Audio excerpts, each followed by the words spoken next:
Hello friends, welcome to GK study. तो आज की इस वीडियो में हम बात करने वाले हैं जेईआईटी के लिए टॉप 30 कंप्यूटर एमसीक्यूज के बारे में। और ये बेस्ड होंगे आपके जो भी एचपीआरसीए का, आपको पता ही है जेईआईटी का सिलेबस आया है उसके ऊपर, ठीक है, जो भी लेटेस्ट सिलेबस आया है। बाकी अगर आप पटवारी की तैयारी कर रहे हो, ठीक है, या फिर पंचायत सेक्रेटरी की तैयारी कर रहे हो, तो उसमें भी थोड़ा थोड़ा कंप्यूटर पूछा जाएगा, तो उनके लिए भी आप इसको कंसिडर कर सकते हो, ठीक है। बट जेईआईटी के पॉइंट ऑफ व्यू से ये वीडियो जो है वो बनाई गई है।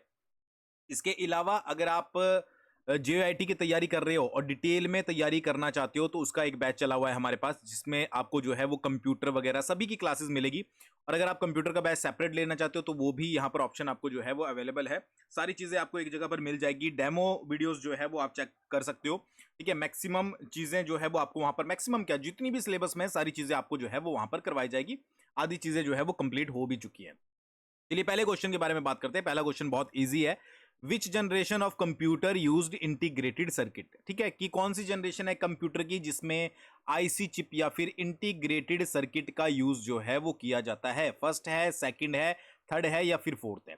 तो देखो सिंपल सा एक चीज याद रखना, जब भी आप जेईआईटी का एग्जाम दोगे, ठीक है, या फिर आप पटवारी का एग्जाम दोगे, पंचायत सेक्रेटरी का एग्जाम दोगे, किसी ना किसी शिफ्ट में इससे क्वेश्चन पूछा ही पूछा जाएगा, ये देख लेना, ठीक है।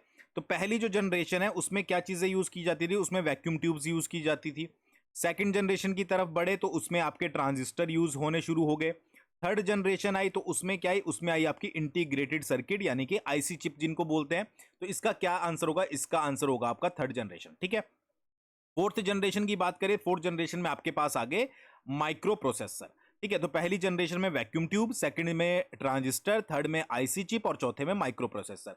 आईसी चिप आने से क्या हुआ कि एक तो रिड्यूस हुआ साइज, कि पहले ट्रांजिस्टर यूज होते थे, फिर आईसी चिप जो कि साइज में स्मॉल होती थी उनका यूज होना शुरू हो गया, ठीक है। और थोड़ा सा जो है वो रिलायबिलिटी भी जो है वो इंक्रीज हो गई। तो ये याद रखिएगा, इसमें से किसी ना किसी शिफ्ट में आपको, या हो सकता है सारी शिफ्टों में, एक क्वेश्चन जो है वो जरूर देखने को मिलेगा।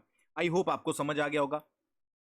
आगे बढ़ते हैं। अच्छा, कमेंट करके बता देना 30 में से आपके जो है वो कितने क्वेश्चन सही हुए। अगला क्वेश्चन है, which characteristic of a computer refers to performing repeated task without getting tired, कि कंप्यूटर की कौन सी ऐसी खूबी होती है जिससे वो जो है वो बार बार काम कर सकता है, बार बार आपके टास्क परफॉर्म कर सकता है और थकता नहीं है। ये क्वेश्चन आपका प्रीवियस में भी जेईआईटी एग्जाम में पूछा गया है, ठीक है। वर्सटैलिटी, एक्यूरेसी, डिलीजेंस, रिलायबिलिटी, कौन सा होता है? तो इसका आंसर है आपका सी, डिलीजेंस, ठीक है जी।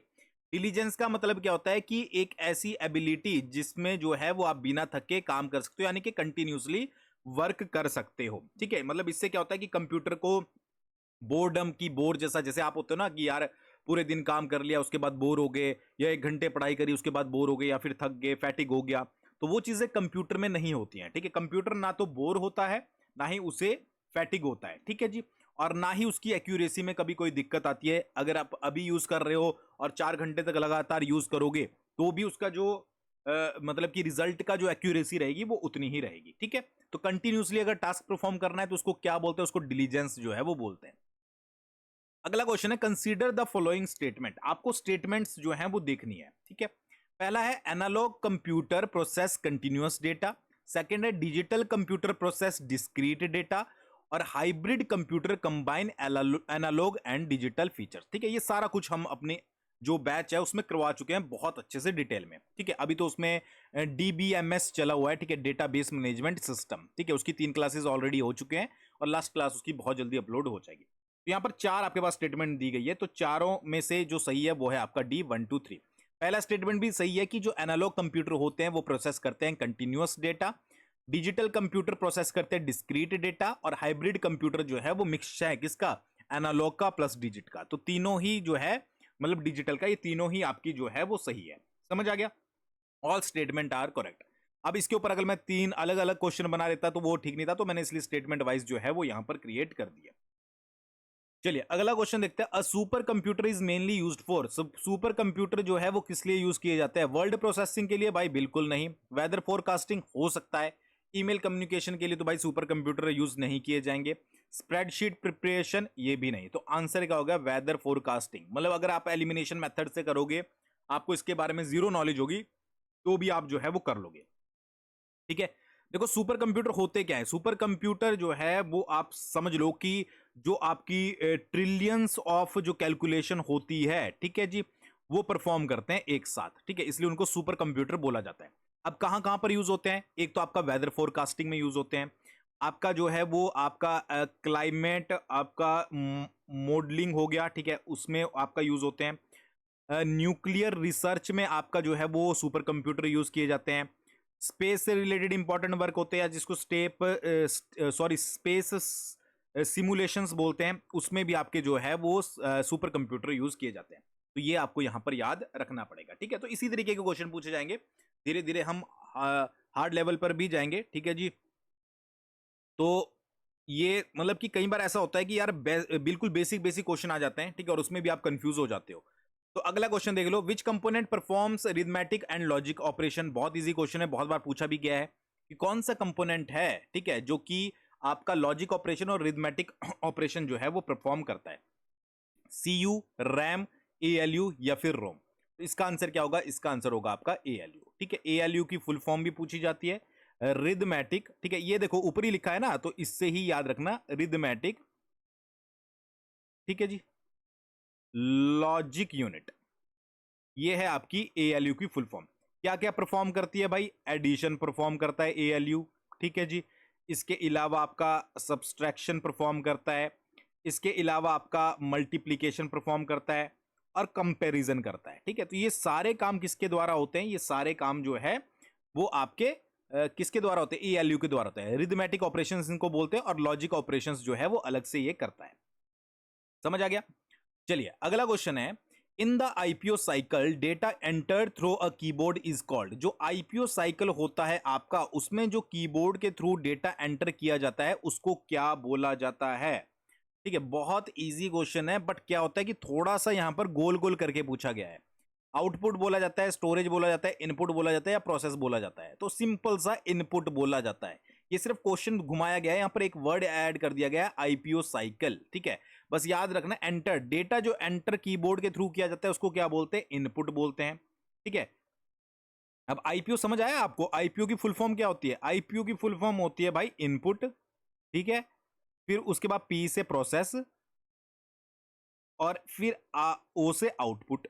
मतलब ये जो पूरा साइकिल होता है कि आपने डेटा दिया, फिर वो प्रोसेस हुआ, फिर आउटपुट मिली, इसको बोलते हैं आईपीओ साइकिल। बट ये एक टर्म बना दी आईपीओ साइकिल, तो बच्चे सोचते पता नहीं क्या होगा, प्रोसेस टिक कर देते हैं, ठीक है। मैं तो ऑप्शन भी इजी रखे हैं, कहीं ऑप्शन भी टफ रखे जाते हैं, तो इतना ज्यादा नहीं है, ठीक है। आईपीओ मतलब इनपुट प्रोसेस आउटपुट, ये जो पूरा साइकिल होता है इसमें जब कीबोर्ड से आप डेटा एंटर करते हो उसको बोला जाता है इनपुट। अब यही क्वेश्चन ये होता है कि इन द आईपीओ साइकिल जो आप डेटा आउटपुट लेते हो मतलब कि कंप्यूटर से, उसको क्या बोलते हैं? उसको आउटपुट बोलते हैं, ठीक है जी, समझ आ गया। और कीबोर्ड क्या करता है भाई? कीबोर्ड का काम क्या है? कीबोर्ड का काम है आपका data as a input send करना, ठीक है जी। सीपीयू क्या करता है? सीपीयू आपका प्रोसेस करता है। आउटपुट क्या करता है? आउटपुट आपका रिजल्ट निकाल के देता है, ठीक है। इसमें अलग डिवाइस यूज होते हैं, इसमें अलग डिवाइस यूज होते हैं। आई होप आपको समझ आ गया होगा। चलिए अगला क्वेश्चन सभी को पता होगा, मुझे पता है 100% जो बच्चे इस वीडियो को देख रहे हैं उनको ये क्वेश्चन पता होगा और बहुत बार पूछा भी गया है। विच मेमोरी इज वॉलेटाइल? कौन सी मेमोरी है जो कि वॉलेटाइल होती है? डीवीडी तो छोड़ो, ठीक है, एसएसडी भी छोड़ दो, ज्यादातर रोम और रैम में ही अगर कंफ्यूज होंगे तो रैम रोम में होंगे, वैसे होंगे नहीं। आंसर है आपका रैम, ठीक है जी। रैम यानी कि रैंडम एक्सेस मेमोरी, ठीक है जी, समझ आ गया। ये क्या होती है? एक तरीके से आप इसको बोल सकते हो, ये आपकी जो है वो टेम्पोरेरी मेमोरी होती है, ठीक है। टेम्पोरेरी मेमोरी का मतलब क्या है कि ये जो है, या फिर वॉलेटाइल मेमोरी का मतलब क्या है कि ये क्या करती है? डेटा को लॉस कर देती है, डेटा इसका जो है वो खो जाता है जब पावर जो है वो ऑफ होती है। जैसे ही आप पावर को ऑफ करोगे इसका डेटा जो है वो गायब हो जाएगा, इसलिए इसको टेम्परेरी मेमोरी भी जो है वो बोल देते हैं, ठीक है। इसके अलावा जो आपकी ये डीवीडी हो गई, आपकी रोम हो गई, डीवीडी होगी, एसएसडी होगी, ये डेटा को रिटेन करके रखते हैं। आप चाहे पावर भी ऑफ कर लो, इसमें डेटा इरेज नहीं होता। तो वॉलेटाइल कौन सी होगी? वॉलेटाइल हो गई आपकी रैंडम एक्सेस मेमोरी। चलिए अगला क्वेश्चन देख लेते हैं। Which printer produce output by striking an ink ribbon? कौन सा जो प्रिंटर है आउटपुट प्रोवाइड करता है इंक रिबन को स्ट्राइक करके, ठीक है जी। इंकजेट हो गया, लेजर हो गया, डॉट मैट्रिक्स हो गया, थर्मल हो गया। आंसर क्या होगा? आंसर होगा डॉट मैट्रिक्स। अगर आपने जो है वो मतलब कि प्रिंटर पढ़े होंगे, प्रिंटर हम ऑलरेडी अपने कोर्स में बहुत अच्छे से करवा चुके हैं, ठीक है।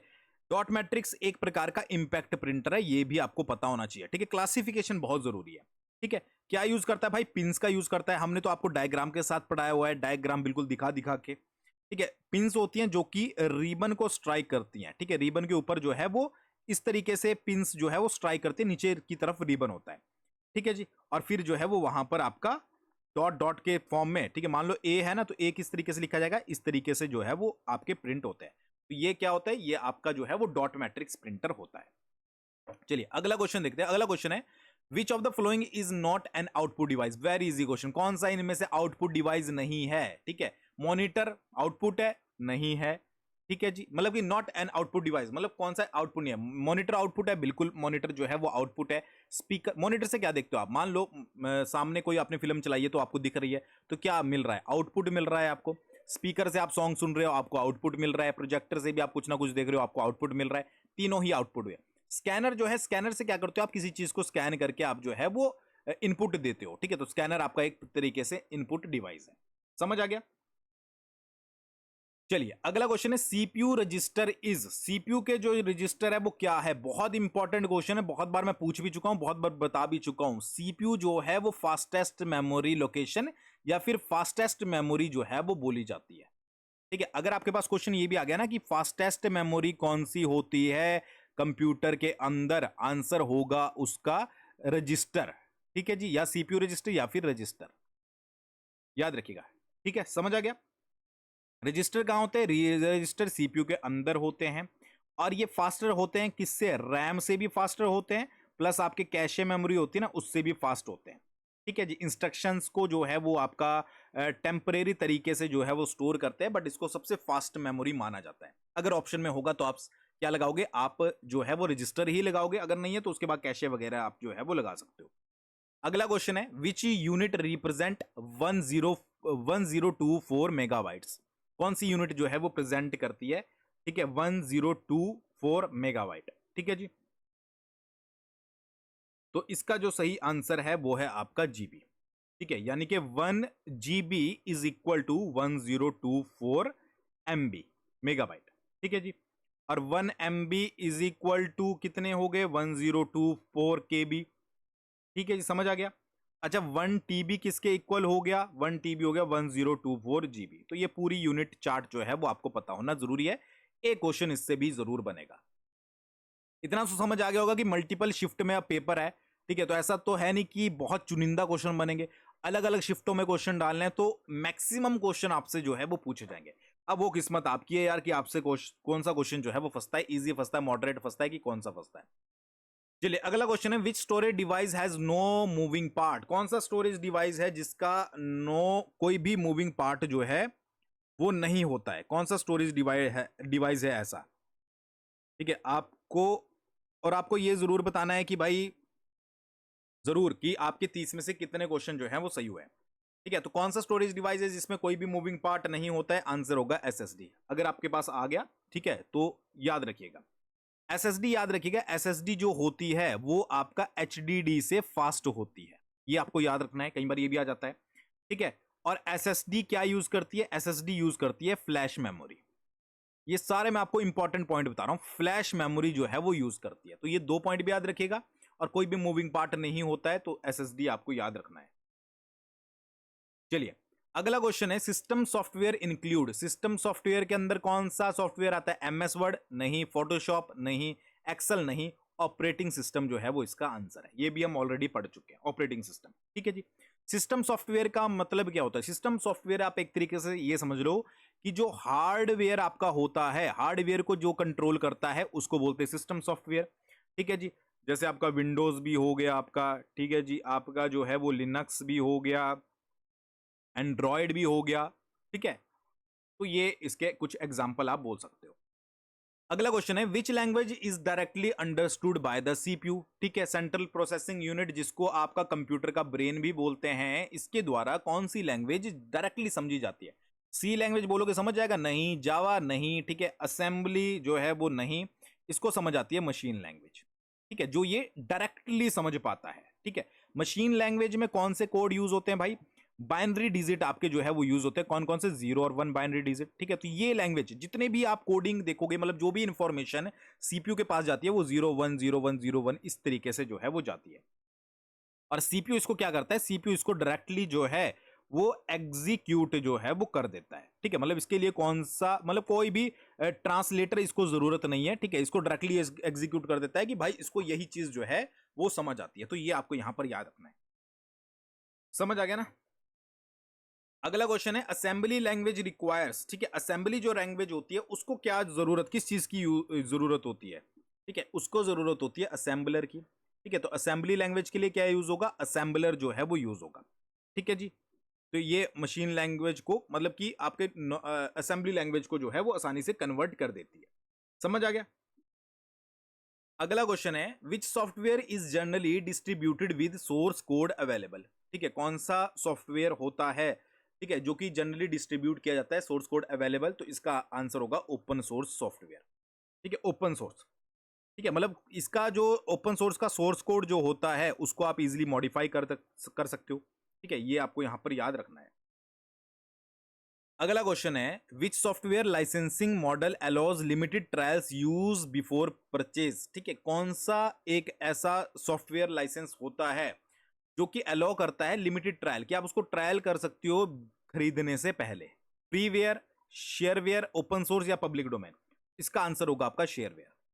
ठीक है, मतलब कि इसमें आपको जो है वो ट्रायल पीरियड देखने को मिलता है। ठीक है, और बायर्स जो होते हैं बाद में फुल वर्जन जो है वो ले सकते हैं।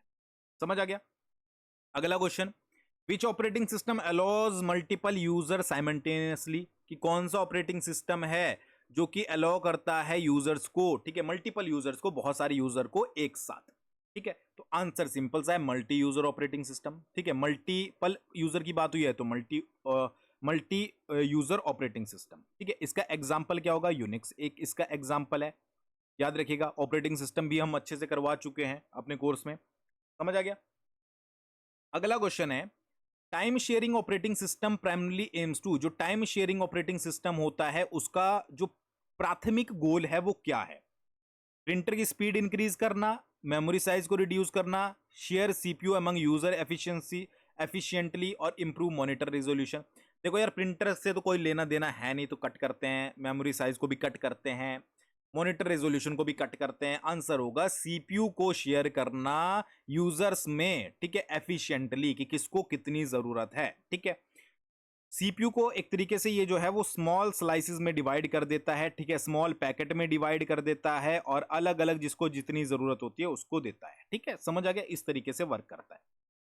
अगला question which of the following is not an operating system. इनमें से कौन सा जो है वो ऑपरेटिंग सिस्टम नहीं है। Linux, Android, Ubuntu, Oracle. ठीक है, तो ओरेकल जो है वो आपका ऑपरेटिंग सिस्टम नहीं है। ठीक है, बाकी सारे ऑपरेटिंग सिस्टम है। ठीक है जी, तो ओरेकल एक तरीके से आप ये समझ लो कि एक तरीके से डीबीएमएस, ठीक है जी, कंपनी है या प्रोडक्ट है, डेटाबेस मैनेजमेंट सिस्टम। ठीक है जी, समझ आएगा। और बाकी क्या है, ऑपरेटिंग सिस्टम। डीबीएस बहुत इंपॉर्टेंट है भाई जेईआईटी के लिए जो पढ़ रहे हैं। ठीक है, बाकी ऐसा नहीं है कि पटवारी में इससे क्वेश्चन नहीं बन सकते या पंचायत सेक्रेटरी में नहीं बन सकते, ऐसा कहीं पर नहीं लिखा गया है। बाकी जो पटवारी की तैयारी कर रहे हैं, पंचायत सेक्रेटरी की भी तैयारी कर रहे हैं, कंबाइन बैच हमारा जो है वो इनके लिए चल रहा हुआ है। अलग अलग आपको पे करने की जरूरत नहीं है। ठीक है, इनके भी डेमो आप चेकआउट कर सकते हो। तो डेटाबेस मैनेजमेंट सिस्टम जब भी पढ़ोगे, इसकी इंट्रोडक्शन, इसके 3 लेवल कौन कौन से हैं, ठीक है जी, जो डेटा इंडिपेंडेंस होता है इसके अंदर वो क्या होता है, वो सारी चीजें पढ़ लेना। ठीक है, समझ आ गया। अगला क्वेश्चन है what is the default location of deleted files in Windows. ठीक है, विंडोज में जो डिलीटेड फाइल्स होती है उनकी डिफॉल्ट लोकेशन क्या होती है। कंट्रोल पैनल होता है, नहीं भाई। टास्क बार होता है, नहीं होता है। रजिस्ट्री होती है, नहीं होती है। रिसाइकल बीन उसको बोलते हैं। ठीक है, इस तरीके का आइकन होता है कि रिसाइकल बीन, जिसमें जितनी भी आप फाइल्स डिलीट करोगे वो सारी वहां पर जाती है। ठीक है, मतलब कि टेम्परेरी स्टोरेज होती है। टेम्पोरेरी स्टोरेज किसके लिए, डिलीट फाइल्स के लिए। अब मान लो आपसे ये पूछ ले जाए कि टेम्परेरी स्टोरेज स्टोर्ड जो डिलीट फाइल्स होती है वो कहां पर रखी जाती है, उसका भी आंसर होगा रिसाइकल बिन। वहां से आप इसको जो है वो दोबारा से रीस्टोर कर सकते हो अपनी फाइल्स को। समझ आ गया, मतलब परमानेंट डिलीट होने से पहले। चलो अगला क्वेश्चन है which boot process occurs when a computer is restart. जब आप एक कंप्यूटर को रीस्टार्ट कर रहे हो तो कौन सा बूट प्रोसेस शुरू होगा। Cold boot, warm boot, hard boot, safe boot. ठीक है, आंसर होगा वार्म बूट। याद रखना, वार्म बूट। वार्म बूट कब होता है, जब आप कंप्यूटर को क्या कर रहे हो, रीस्टार्ट कर रहे हो। ठीक है, कोल्ड बूट क्या होता है, कोल्ड बूट है आपका जब आप ऑन ऑफ करते हो पावर को। ठीक है जी, समझ आ गया। और वार्म बूट क्या हो गया, वार्म बूट हो गया आपका जब आप कंप्यूटर को रीस्टार्ट करो। तो ये दोनों डेफिनेशन इंपॉर्टेंट है और एग्जाम में पूछी जाएगी। अगला है which DOS command is an internal command. कौन सी डॉज कमांड जो है वो इंटरनल कमांड होती है। अब इसके लिए आपको डॉज की कमांड्स पढ़ना जो है वो जरूरी है सारी। तो इंटरनल कमांड जो है वो आंसर होगा इसका कॉपी। समझ आ गया? ठीक है, कॉपी हो गया। इसके अलावा और कौन कौन सी कमांड होती है? एक dir कमांड होती है, फिर एक आपकी del कमांड होती है। ये सारी कमांड्स जो हैं वो आपकी इंटरनल होती है। ठीक है, ये जो आपकी जैसे फॉर्मेट हो गया, उसके अलावा आपका चेक डिस्क हो गया। ठीक है, ये कैसी कमांड है? ये सारी कमांड जो है वो आपकी मतलब कि एक्सटर्नल है। ठीक है, एक्सटर्नल कमांड इसको बोलते हैं। तो ये कमांड पढ़ लेना, फॉर्मेट और चेक डिस्क और dir del और कॉपी, ये कौन सी है? ये इंटरनल कमांड है। ठीक है, समझ आ गया? ये याद रखना। अगला क्वेश्चन है which key combination is use to find text in MS Word. ठीक है, एमएस वर्ड में आपने जो है वो टेक्स्ट को फाइंड करना है किसी भी, तो कौन सी कमांड यूज होगी? तो कंट्रोल प्लस एफ जो है वो यूज होगी। ठीक है, मतलब कि कंट्रोल प्लस एफ यूज होती है आपकी फाइंड के लिए। समझ आ गया? कंट्रोल प्लस एच यूज होती है आपकी रिप्लेस के लिए, और फिर कंट्रोल प्लस पी यूज होती है आपकी प्रिंट के लिए। तो ये भाई जो शॉर्टकट कीज होंगी ये तो आपको पढ़नी ही पढ़नी पड़ेंगी। अगला है which feature automatically moves text to the next line. ठीक है, कौन सा फीचर होता है जो कि ऑटोमेटिकली जो है वो टेक्स्ट को जो है वो नेक्स्ट लाइन में मूव कर देता है? इसका आंसर है आपका वर्ड व्रैप। ठीक है, वर्ड व्रैप जो है वो इसको बोलते हैं। ठीक है, क्या कर देता है भाई? या फिर क्वेश्चन रिवर्स भी हो सकता है कि वर्ड व्रैप का काम क्या होता है। इसका काम ये होता है कि शिफ्ट कर देता है यहां पर टेक्स्ट को, कहां पर? नेक्स्ट लाइन में। ये आपको यहां पर याद रखना है। ठीक है जी, मतलब कि आपको एंटर प्रेस करने की जरूरत जो है वो यहां पर नहीं होती। चलिए अगला क्वेश्चन है which option changes spacing between lines in MS Word. ठीक है, कौन सा ऑप्शन है जिससे आप जो है वो लाइन के बीच में स्पेसिंग को जो है वो चेंज कर सकते हो? ठीक है, बहुत इजी क्वेश्चन है, इंडेंट नहीं, ओरिएंटेशन नहीं, दिया हुआ है ऑप्शन लाइन स्पेसिंग। ठीक है, याद रखिएगा लाइन स्पेसिंग से। समझ आ गया?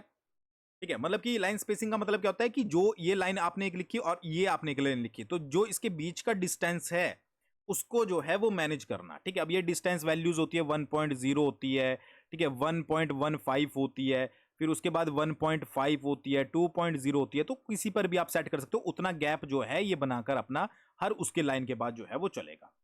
समझ आ गया? अगला क्वेश्चन है which page orientation is commonly used for wide tables. कि अगर आप वाइड टेबल्स यूज कर रहे हो तो कौन सी ओरिएंटेशन जो है वो आप यूज करोगे?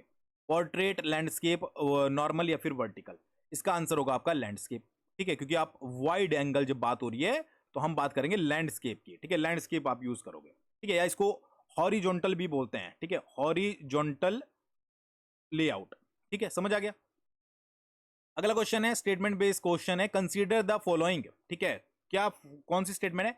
Header appears at the top of each page, footer appears at the bottom of each page. की कोई भी पेज है जो उसमें, मान लो ये पेज है, ठीक है, तो अकॉर्डिंग टू स्टेटमेंट जो हेडर होता है वो हर पेज के ऊपर होता है, फूटर जो है वो हर पेज के नीचे होता है, और page number are often inserted in headers और फूटर। और पेज नंबर जो है वो जनरली हेडर और फूटर में इंसर्ट किए जाते हैं। तो ये तीनों जो स्टेटमेंट है ये बिल्कुल जो है वो सही है, तीनों स्टेटमेंट आपकी सही है कि हेडर जो है वो टॉप होता है पेज के, बॉटम में जो है वो फुटर होता है, और पेज नंबर आप ऑफन जो है वो इंसर्ट करते हो हेडर और फुटर में। याद रखिएगा। ठीक है जी। अगला क्वेश्चन है विच शॉर्टकट की creates a new document in MS word. Previous में जेओआईटी क्वेश्चन में, जेओआईटी क्वेश्चन है, सॉरी, जेओआईटी एग्जाम में क्वेश्चन में पूछा गया है एक। ठीक है, एमएस वर्ड में अगर आपको न्यू डॉक्यूमेंट क्रिएट करना है तो कौन सी शॉर्टकट की यूज करोगे? आंसर होगा कंट्रोल प्लस एन। ठीक है जी, कंट्रोल प्लस एन, एन से समझ लो न्यू डॉक्यूमेंट। ठीक है, याद रखना आज के बाद। कंट्रोल प्लस ओ से क्या होगा? कंट्रोल प्लस ओ से आप ओपन कर सकते हो। ठीक है जी, new document. Control plus A S से आप जो है वो सेव कर सकते हो। कंट्रोल प्लस पी से आप जो है वो प्रिंट कर सकते हो। तीन चारों ही इंपॉर्टेंट है, आई होप आपको समझ आ गई होगी। चलो अगला question statement based, consider the following statement regarding RAM and ROM. ठीक है, पहला RAM is a volatile memory, ऊपर पड़ा था, यहीं पर ये स्टेटमेंट जो है वो सही हो जाती है।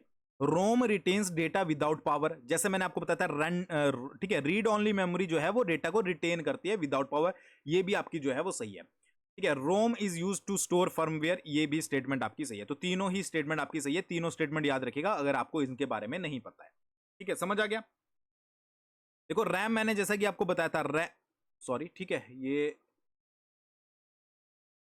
रैम जो होती है, ठीक है, चलो इसको काटो। रैम जो होती है, रैम का क्या है कि रैम जब आपकी पावर जो है वो ऑफ होगी, वो डेटा क्या करेगी, डिलीट कर देगी, डेटा डिलीट हो जाएगा, ठीक है। और जो रोम होती है उसमें डेटा जो है वो डिलीट जो है वो नहीं होता है, ठीक है, डेटा रिटेन रहता है। तो रैम क्या है, रैम आपकी वॉलेटाइल है, ठीक है जी, और रोम आपकी जो है वो नॉन वॉलेटाइल है, ये आपको यहां पर याद रखना है। समझ आ गया। और जो आपके जो फर्मवेयर होते हैं, ठीक है, वो कहां पर स्टोर होते हैं, वो रोम में जो है वो आपके स्टोर होते हैं। तो भाई ये थे आपके 30 क्वेश्चन। आई होप आपको जो है वो समझ आ गए होंगे, और इन्हीं इसी तरीके से आप जो है वो अगर डिटेल में तैयारी करना चाहते हो तो हमारे पास जो है वो एचपी जेआईटी का कंप्यूटर बैच भी चला हुआ है अलग से, और बाकी सारा बैच भी जो है वो कंप्लीट चला हुआ है, जिसमें आपको हिंदी इंग्लिश वगैरह सब कुछ मिलता है। इसके अलावा पटवारी का, पंचायत सेक्रेटरी का बैच, ठीक है, सब कुछ आपको एक जगह पर मिलेंगे। डिस्क्रिप्शन में लिंक डाल दिया है, वहां जाकर आप चेकआउट कर सकते हो। बाकी 30 में से आपके कितने नंबर बने ये जरूर कमेंट करके बताइएगा। थैंक्स फॉर वॉचिंग, बहुत जल्दी मिलते हैं नेक्स्ट वीडियो के साथ।